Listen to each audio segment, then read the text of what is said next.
जय श्री राम प्यारे दर्शकों, आज हम बनाने जा रहे हैं सर्दियों के स्पेशल भरवा पराठे। किस चीज के? अरे भाई ब्रोकली के।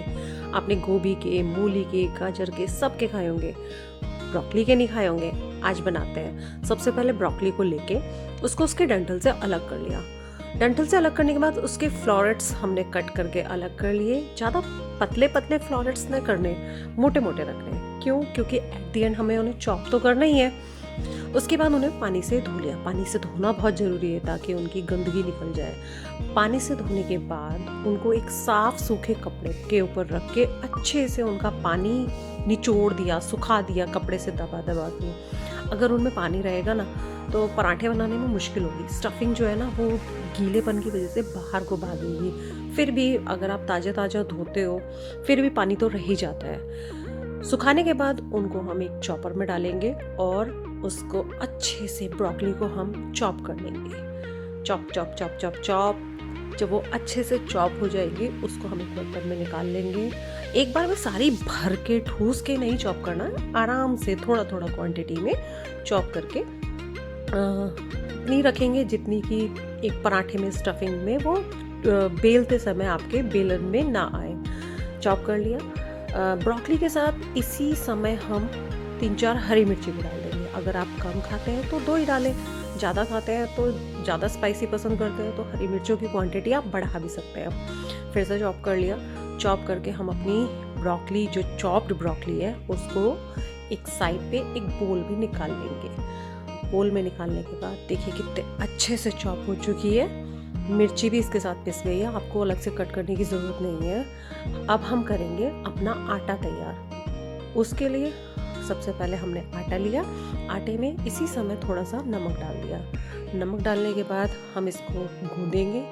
गूंदते समय हमें एक बात का ध्यान रखना है आटे को, कि जब भी हम स्टफ्ड पराठे बनाते हैं ना तो उसके लिए हमें आटा मुलायम गूंदना चाहिए। ज़्यादा टाइट आटा नहीं गूंदना चाहिए, क्योंकि मुलायम आटे में क्या है ना, जब हम स्टफिंग भरते हैं तो ईजीली स्प्रेड हो जाती है। टाइट आटे को बेलते समय आपको जोड़ लगाना पड़ता है ना, तो वो जब आप जोड़ लगाते हैं जो उसकी फीलिंग होती है ना वो भी बाहर निकलती है। तो आटा थोड़ा मुलायम ही रखें। जब भी आप स्टफ्ड पराठे बनाएं या कचौरी बनाएं तो थोड़ा नरम ही गूंदें आटा। देखिए कितना अच्छा आटा तैयार हो गया है, सब कुछ इवन हो गया, सिमट गया है। देखो आटा गूंदने के बाद हम इसे एक अलग बर्तन में रख लेंगे। अब हम अपनी स्टफिंग में मसाले मिलाते हैं। सबसे पहले हमने चाट मसाला मिलाया। चाट मसाला मिलाने के बाद अब हम इसमें नमक ऐड करेंगे। नमक आप अपने स्वाद के अनुसार डालें।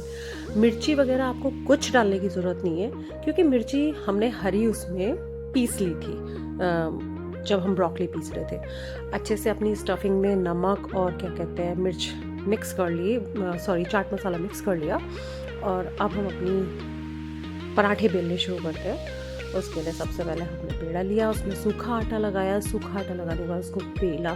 एक्चुअली ना मूली के पराठे या गोभी के पराठे या आलू के पराठे सबने खाए। ब्रोकली के पराठे एक बार जरूर ट्राई करेंगे। मैंने तो 2-3 बार बना चुकी हूँ, मेरे बच्चों को बहुत पसंद आए हैं। आप लोग बनाओगे तो आपके घर में भी बार बार डिमांड होगी इस चीज़ की। स्टफिंग हमने भर ली। ज़्यादा ओवर स्टफ्ड नहीं करना है, क्योंकि फिर बेलते समय ना वो बाहर निकलेगा। देखिए कितने अच्छे से उसको लॉक कर लिया। लॉक करने के बाद थोड़ा सा हाथ से दबा के उसको सेट कर लिया कि अंदर पूरे में फैल जाए। सूखा आटा लगाने के बाद फिर से बेल लिया। देखो अगर आपको लगे कि थोड़ी सी आपकी कहीं से ब्रोकली लीक हो रही है, निकल रही है, तो आप उसके ऊपर सूखा आटा और छिड़क सकते हैं। देखिए कितने अच्छे से हमारा पराठा बेल चुका है। अब हम गैस चलाएंगे और गैस के ऊपर अपना तवा रखेंगे। जब तक हमारा तवा गर्म हो रहा है, जब तवा अच्छे से गर्म हो जाएगा ना तभी उसके ऊपर पराठा डालेंगे। तवा हमारा गर्म हो चुका है, इसके ऊपर हम अपना ब्रोकली स्टफ्ड पराठा डालेंगे। एक्चुअली पराठा जब बेलते हैं ना, ब्रोकली का या मूली का या गोभी का, तो थोड़ा पेशेंस के साथ बेलना चाहिए, क्योंकि ये स्टफिंग ऐसी होती है ना, थोड़ा सा नमक डालने के बाद ये पानी छोड़ती है। तो हल्के हाथों से और पेशेंस के साथ बेलेंगे ना तो इवनली स्प्रेड हो जाएगा और ज़्यादा फट के वो बाहर भी नहीं आएगा। पराठा हमारा एक तरफ से सिक चुका है। अब हम इसमें घी लगाएंगे। घी लगा के हम इसको पलट लेंगे और दूसरी तरफ भी हम इसके घी लगाएंगे। अच्छे से सेक लेंगे। जब तक हमारा ये पराठा सिक रहा है ना तब तक मैं दूसरा पराठा भी बेल लेती हूँ फटाफट, क्योंकि एक पराठे से काम थोड़ा चलना है। देखो कितना अच्छा रंग निकल के आया है। गोभी का पराठा तो स्वाद लगता ही है। जब आप उस स्टफ्ड गोभी पराठा बनाते हैं तो ऐसा लगता है जैसे पनीर का पराठा है, लेकिन ब्रोकली का पराठा उससे ज़्यादा टेस्टी है। और उसके बाद स्वाद भी मतलब अलग ही स्वाद आता है उसका। ये देखिए मैंने दूसरा पराठा भी बेल लिया है, तब तक मेरा वो तवे पे सिक रहा है पहला पराठा। कितने अच्छे से बेल रहा है वो। और स्टफिंग मेरी बाहर भी नहीं आ रही, जबकि आप लोगों ने देखा होगा ना, मैंने स्टफिंग को निचोड़ा है ना कुछ करा है। इसको मैंने साइड करके अपना दूसरा पराठा भी इस पर डाल लिया है और इसको भी अच्छे से सेक लूँगी।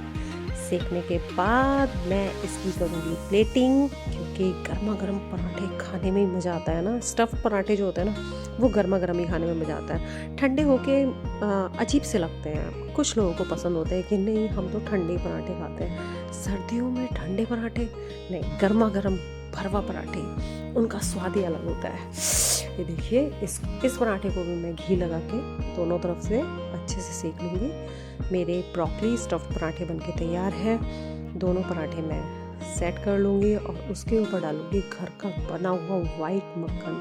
एक्चुअली मेरे घर में ना बाज़ार का मक्खन कम पसंद करते हैं, घर का ही मक्खन पसंद करते हैं। मक्खन कितने अच्छे से फैल रहा है। अब आप कहेंगे इतना सारा मक्खन, एक तो पराठे उसके ऊपर इतना सारा मक्खन। अरे भाई बच्चे हैं, बढ़ती उम्र में उन्हें मक्खन की ज़रूरत होती है।